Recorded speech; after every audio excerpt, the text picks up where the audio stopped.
Hello everyone, my name is James LeBrun. I'm a captain here at Northwest Fire and the Health Fitness Coordinator for our peer fitness training program. Today we're going to go over the tutorial for our Candidate Physical Ability Test, also known as the CPAT. The CPAT is a baseline fitness test we use prior to commencing our Recruit Academy. It is a series of events that mimic the kinds of activities firefighters would encounter on the fire scene. Candidates must complete this test in under 10 minutes and 20 seconds.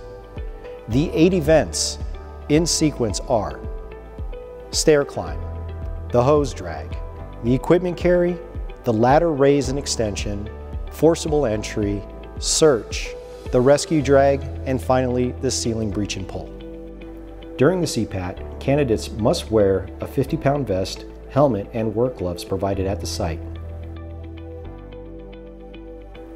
with an additional 25 pounds added only during the stair climb.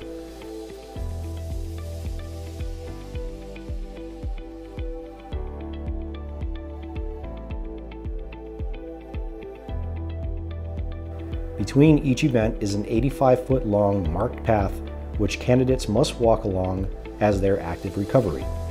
Running is not allowed along these recovery paths. A single warning will be given. A second violation for running will result in the test ending.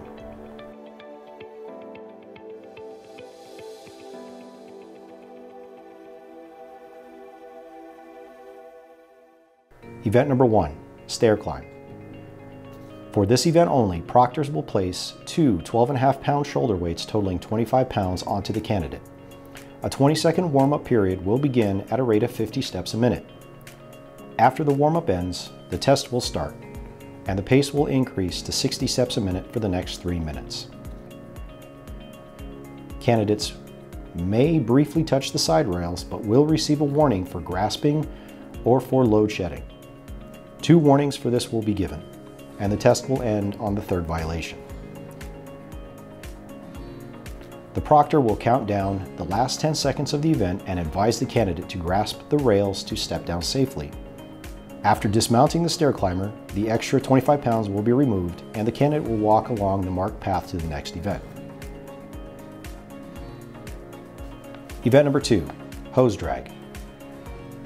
The candidate will pick up the nozzle and up to 8 feet of hose marked with tape, placing it either over their shoulder or across their chest. Running at this event is permitted. Candidates must pull the hose 75 feet, making a 90-degree turn and stopping at the marked box. Candidates must stay in the box, keep at least one knee on the ground, and simultaneously pull the hose in a hand-over-hand fashion until the second marked section of hose passes into the marked box. 1 warning will be given for being out of bounds or not having a knee down. Second violation will conclude the test. The candidate will then walk along the marked path to the next event. Event number 3, the equipment carry. The candidate will remove each saw from the cabinet one at a time and place them both on the ground. The candidate will pick both saws up and walk, not run, 75 feet to a marked barrel, go around it, and return to the cabinet. Dropping the saws at any time will result in being disqualified from the CPAT.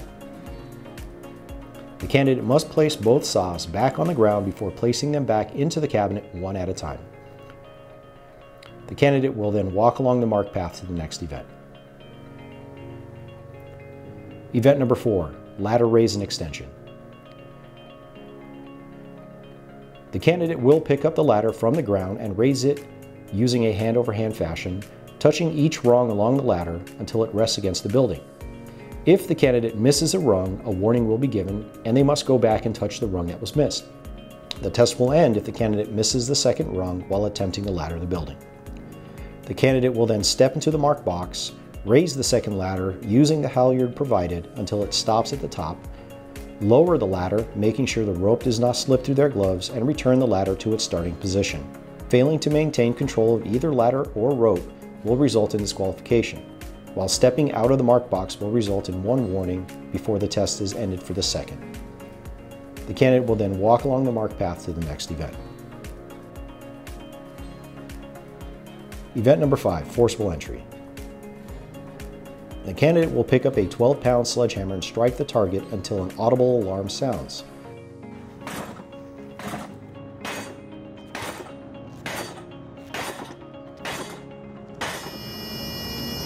A fixed grip must be used to maintain control of the hammer while swinging.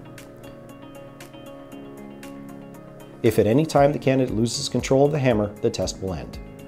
Candidates must not step over the marked box when striking the target and will only receive one warning before being disqualified for the second violation. Upon hearing the alarm, the candidate will place the sledgehammer on the ground and walk along the marked path to the next event. Event number 6, search. The candidate will enter a search maze and negotiate all obstacles found inside, including diminishing clearance areas intended to measure their ability to deal with confined spaces. If a candidate wishes to leave the maze, one of the 3 escape hatches will be open to assist the candidate's removal, along with the test being ended. After exiting the maze, the candidate will walk along the marked path to the next event. Event number 7, rescue drag.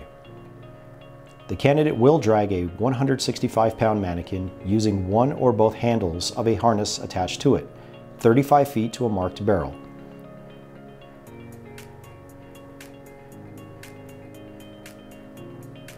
The candidate will drag the mannequin around the barrel and return it to the starting point with the mannequin completely across the finish line.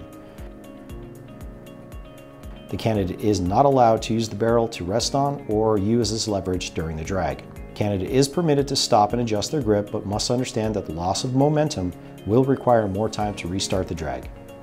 After completing this event, the candidate will walk along the marked path to the final event. Event number 8, ceiling breach and pull. The candidate will retrieve the pike pole provided and place it into the V-shaped area of the breech prop, pushing it up 3 times. The candidate will then hook the pull station and pull that down 5 times. The candidate must make sure each rep travels all the way up and down in order to count, or else it would be called a missed rep and must be completed again. The candidate must remain inside the boundary of the apparatus and will receive only 1 warning for stepping out of bounds with 1 foot. If the candidate steps out with both feet, the test will end automatically, with no warning. The candidate must complete 4 full sets of 3 pushes and 5 pulls. The lead proctor will then stop the timer and call time to mark the end of the CPAT.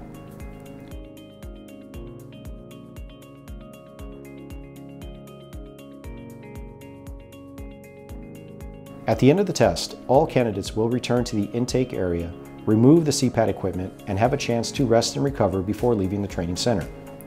Medical monitoring and a post-CPAT consultation regarding necessary rehabilitation for the next 24 hours will be conducted by Northwest Fire District peer fitness trainers. Successful completion of the CPAT will result in the candidate moving forward in the selection process. So remember, the CPAT is a minimum standard test. The physical demands of a recruit fire academy are going to be higher. So when you prepare, train hard, train smart, and good luck.